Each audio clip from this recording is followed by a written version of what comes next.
படி மாமா மயங்கிடலாமா?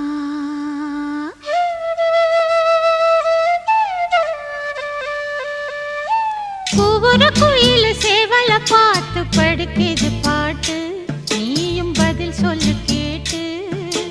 மாமா மயங்கிடலாமா? ஏன் மாமா மயங்கிடலாமா? ஒவ்வொரு குயில சேவல பார்த்து படுக்குது பாட்டு, நீயும் பதில் சொல்லு கேட்டு.